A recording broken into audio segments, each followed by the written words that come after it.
नमस्कार मेरे प्यारे साथियों, आज का विषय हमारा रहेगा पॉलिटिकल साइंस का संविधान सभा का गठन। कि संविधान सभा का गठन किस योजना के तहत हुआ और संविधान सभा का गठन कैसे हुआ। ठीक है, चर्चा इसी विषय पर आज होगी कि संविधान सभा का गठन जो किस प्रकार से हुआ था। तो इसके संदर्भ में बात करते हैं। संविधान सभा का जो गठन हुआ उसमें एक सबसे अहम हाथ जो था वो एक मिशन आया था, एक योजना आई थी इंडिया में, अंग्रेजों के द्वारा लाई गई थी। उसका नाम था कैबिनेट मिशन। सबसे पहले ये जानिए कि इसको कैबिनेट मिशन नाम क्यों दिया है हमने, आखिर कैबिनेट मिशन इसको क्यों कहा है।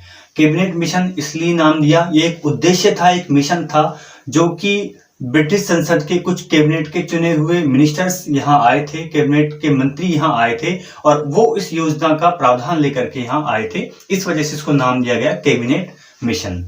अब चर्चा करते हैं किस प्रकार से क्या हुआ। देखिए, द्वितीय विश्व युद्ध जैसे समाप्त हुआ, द्वितीय विश्व युद्ध के पहले ये कहा गया था, अगर युद्ध में ब्रिटेन ने ये कहा था अगर युद्ध में भारत उसका साथ दे, ठीक है, गौर से सुनिएगा, अगर युद्ध में भारत उसका साथ दे तो वो भारत को आजाद कर देगा। ठीक है, ये शर्त भारत के सामने रखी गई और द्वितीय विश्व युद्ध में ब्रिटेन को जीत मिली और विजयी होने के पश्चात जो पहले प्रधानमंत्री थे वो थे विंस्टन चर्चिल।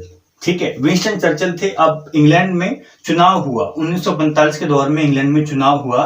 तो चुनाव होने के बाद में क्या होता है, नई पार्टी के नए पीएम आते हैं, नए प्रधानमंत्री चुने जाते हैं। उनका नाम क्या है, नाम जान लीजिए। उनका नाम क्या था, क्लीमेंट एटली। क्लीमेंट एटली नए प्रधानमंत्री चुने जाते हैं 1945 में, 1945 में। अब नए प्रधानमंत्री चुन लिए गए। उन्होंने ये कहा कि उन्हें ये शर्त मंजूर है, वो चाहते थे कि भारत को पूर्णतः स्वतंत्रता दे दी जाए, कि सत्ता जो है भारतीयों को हस्तांतरित कर दी जाएगी। ठीक है, वो इसके पक्ष में थे। तो उन्होंने क्या काम किया, उन्होंने घोषणा की फरवरी 1946 में। ठीक है, फरवरी 1946 में उन्होंने घोषणा की कि हम एक मिशन भेजेंगे और उस मिशन के तहत भारत को आजादी दी जाएगी और भारत के लिए पृथक और एक अलग जो है एक संविधान बनाया जाएगा। तो इसके लिए उन्होंने कुछ कैबिनेट के कुछ मंत्रियों को भेजा, कुछ कैबिनेट के साथियों को भेजा, इसलिए इसका नाम दिया गया कैबिनेट मिशन। ये भारत में कब आया, ये भारत में मार्च 1946 में आया। कैबिनेट मिशन में कौन कौन थे, एक थे स्टेफोर्ड क्रिप्स जो कि व्यापार संघ के अध्यक्ष थे, एक थे पैट्रिक लॉरेंस जो कि भारत के सचिव थे, सेक्रेटरी ऑफ इंडिया, और एक थे एवी अलेक्जेंडर जो कि नौसेना के मंत्री थे। ठीक है, तीनों नाम याद कर लीजिएगा। स्टेफोर्ड क्रिप्स जो कि व्यापार संघ के अध्यक्ष थे, उसके बाद पैट्रिक लॉरेंस जो कि भारत के सचिव थे, और एक एवी अलेक्जेंडर जो कि नौसेना मंत्री थे। जो पैट्रिक लॉरेंस थे वो इसके अध्यक्ष थे। ध्यान रखिएगा, जो पैट्रिक लॉरेंस थे वो इस मिशन के, इस योजना के इस अध्यक्ष थे। वो भारत में आते हैं ताकि भारत के जो नेता हैं, भारत के नेताओं से, भारत के लोगों से बात की जाए और इस बात पे सहमति बनाई जाए कि हम भारत को सत्ता शांतिपूर्ण तरीके से हस्तांतरित कर देंगे। एक बात ये थी, उद्देश्य जान लीजिए। उद्देश्य क्या था, इनका उद्देश्य था इस मिशन का, इस योजना का उद्देश्य ये था कि शांतिपूर्ण तरीके से सत्ता हस्तांतरित कर दी जाए। सत्ता हस्तांतरित मतलब जो राज अब तक ब्रिटिश कर रहे थे, ब्रिटिश का शासन चल रहा था, उस ब्रिटिश शासन को इंडिया को सौंप दिया जाए। अब ब्रिटिश शासन ना होकर के भारत का पूर्णतः स्वतंत्र और खुद का शासन हो। तो पहला मकसद इनका था शांतिपूर्ण सत्ता को हस्तांतरित करना। दूसरा मकसद था संविधान सभा का गठन करना, कि अपने खुद के देश का ये एक नया संविधान का गठन किया जाए, खुद का संविधान बनाए और उस संविधान के अनुसार अपने जो नियम हैं, कानून हैं, जो सत्ता चलाने की प्रवृत्ति है, जो विधियां हैं, उसके अनुसार वो सत्ता को चलाएं। दो उद्देश्य थे। अब संविधान सभा के सदस्य जो हैं वो चुने जाते हैं। वो एक प्रावधान रखा गया कि इतने होने चाहिए। वो लगभग संख्या तय की गई 389 सदस्यों की संख्या होनी चाहिए। ठीक है, अब 389 क्यों, उसके पीछे भी ये कारण था क्योंकि उस समय पे लगभग भारत की जो जनसंख्या थी वो लगभग थी 40 करोड़। अब 40 करोड़ जनसंख्या थी और ये प्रावधान रखा गया था कि हर एक 10 लाख जनसंख्या पे, सुनिएगा, प्रत्येक 10 लाख जनसंख्या पे एक प्रतिनिधि चुना जाएगा जो कि संविधान का निर्माण करेगा या संविधान निर्माण में अपनी भागीदारी निभाएगा। तो इस प्रकार से लगभग 400 के रेंज में है। तो आप इसको लगभग 389 के करीब जो है 389 जो है संविधान सभा के सदस्यों की संख्या तय की गई। अब ये सदस्यों की संख्या कैसे तय की गई, देखिए 389 में 296 जो सदस्य होंगे वो ब्रिटिश भारत से होंगे, यानी कि जिन क्षेत्रों पे ब्रिटिश का पूर्णतः उन पे शासन था। और बाकी के जो 93 हैं उनका शासन कहाँ किया जाएगा, वो देसी रियासतों से उनको चुना जाएगा। देसी रियासतों जहां राज्य रजवाड़े हुआ करते थे उनका अभी भी शासन चलता था। तो 93 सदस्य देसी राजाओं से, देसी रियासतों से, और 296 सदस्य होंगे ब्रिटिश भारत से, जो कि अंग्रेजों का शासन था। भारत दो हिस्सों में बटा पड़ा था। एक शासन वो जिस पर पूर्णतः अंग्रेजों का शासन था उसको कहा जाता था भारत ब्रिटिश आधिपत्य क्षेत्र, या फिर ब्रिटिश के अधीन भारत, या फिर ब्रिटिश भारत।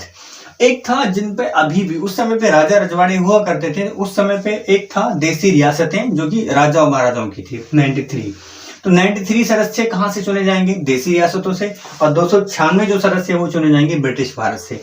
उस समय पे लगभग 11 प्रांत थे, जिन 11 गवर्नर के प्रांत थे जिनमें राज्यपाल जैसे आज राज्यपाल होते हैं उस समय पे गवर्नर, वो 11 गवर्नर प्रांतों से 292 सदस्य चुने जाएंगे, ध्यान रखिएगा। और 4 सदस्य चुने जाएंगे चीफ कमिश्नर प्रांत से। चीफ कमिश्नर प्रांत का मतलब समझ गए, जिस तरीके से आज केंद्र शासित प्रदेश हैं, चंडीगढ़ है, दिल्ली है, अंडमान निकोबार है, उसी प्रकार से उस समय पे कुछ 4 मुख्य जो है कमिश्नर प्रांत थे। तो 4 सदस्यों का चुनाव यहां से, तो 292 ये और 4 ये, टोटल हो गए 296 कहां से हुए, ब्रिटिश भारत से। 93 कहां से हुए, वो देसी रियासतों से। इन दोनों को ऐड करोगे संख्या आएगी 389। तो 296 सदस्यों में से 292 सदस्यों का चुनाव होगा 11 प्रांतों से, ठीक है, ब्रिटिश भारत से। 4 सदस्यों का जो चुनाव होगा वो चीफ कमिश्नरी प्रांत से, ठीक है, जो कि आज के केंद्र शासित प्रदेश आप मान सकते हो। ऐसा इतना होना था। अब क्या होता है, ये रखा गया था कि प्रत्येक 10 लाख जनसंख्या पे एक सदस्य चुना जाएगा जो कि प्रतिनिधित्व करेगा। और प्रतिनिधित्व करने के लिए हर एक समुदाय का अपनी भागीदारी होगी, हर एक समुदाय की अपनी एक भागीदारी होगी, अपनी खुद की एक जो है वो अपने प्रत्येक समुदाय से अपना एक प्रतिनिधि चुनेंगी जनता। समुदाय मेनली 3 समुदाय को ब्रिटिश भारत का जो क्षेत्र था उसको मेनली 3 समुदायों में विभक्त कर दिया गया। समुदाय कौन कौन से, एक थी सामान्य में मेनली हिंदू आते थे, लेकिन केवल हिंदू नहीं, मेनली हिंदू के अलावा जो है बौद्ध धर्म, जैन धर्म, ये लोग भी उसके अंदर आते थे। एक दूसरा मुस्लिम और ये सिख। तो मुस्लिम और सिख के अलावा जो बचे कौन गया, मुस्लिम को छोड़ दो, सिख को छोड़ दो, बचा हुआ कौन, हिंदू, पारसी, बौद्ध, जैन, ये सारे जो आते थे वो सामान्य के अंदर आते थे। तो कुल मिला के 3 कैटेगरी बनाई गई समुदायों की, एक सामान्य, एक मुस्लिम, एक सिख। इन तीनों कैटेगरी के हिसाब से अपने प्रतिनिधि चुने जाएंगे।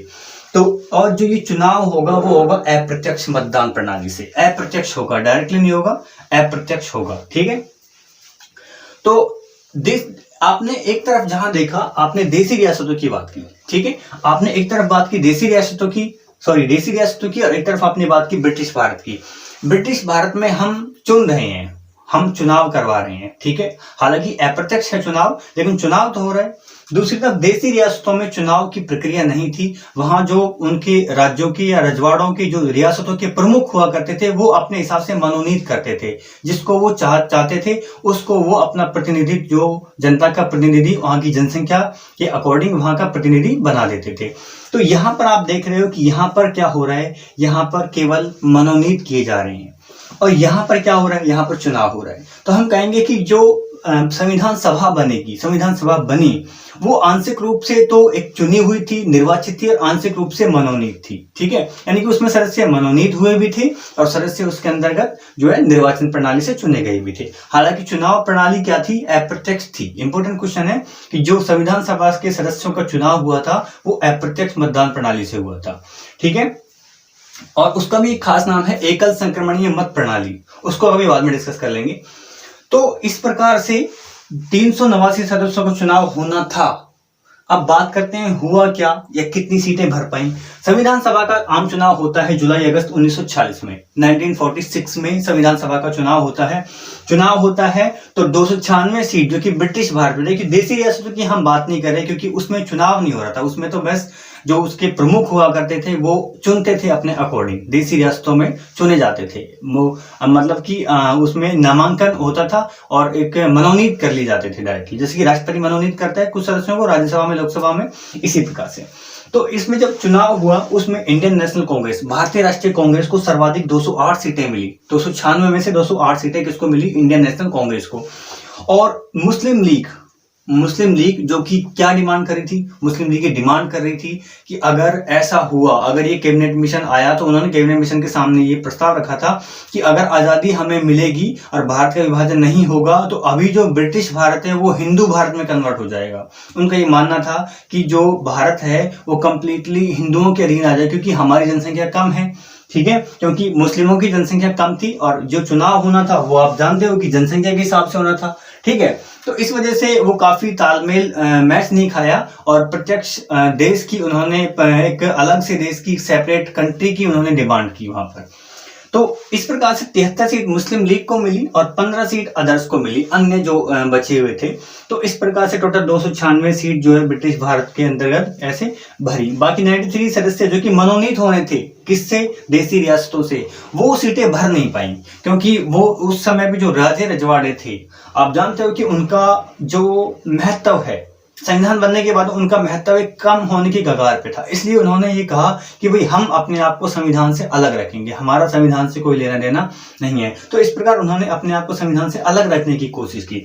तो इस प्रकार से संविधान सभा का गठन हुआ और इस संविधान सभा में सभी धर्मों के, हिंदू भी, मुस्लिम भी, सिख भी, ईसाई भी, जितने भी धर्म, हमने समुदायों की बात की, सभी समुदायों से सदस्य चुने गए। इसमें अनुसूचित जाति जनजाति से भी सदस्य चुने गए, महिलाओं को भी इसमें स्थान मिला, हर प्रकार के सदस्यों को इसमें चुना गया।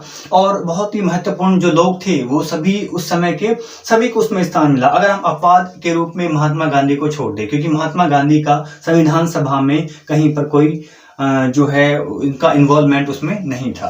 तो इस प्रकार से ये संविधान सभा का गठन हुआ, किस योजना के तहत? कैबिनेट मिशन के तहत, जो कि कब आई? मार्च 1940 में भारत में आई थी, ठीक है। ये हमने बताया, ये 3 सदस्य थे और कैबिनेट मिशन नाम इसलिए क्योंकि खास मिशन के उद्देश्य से यहाँ आए थे। और उनका उद्देश्य क्या था? एक तो शांतिपूर्ण तरीके से, कोई दंगा फसाद ना हो, कोई लड़ाई झगड़ा ना हो, शांतिप्रिय तरीके से हम सत्ता को भारतीय लोगों को, भारतीय नागरिकों को, भारतीय जो नेता थे उस समय उनको सौंप दें कि अब तुम आजाद हो।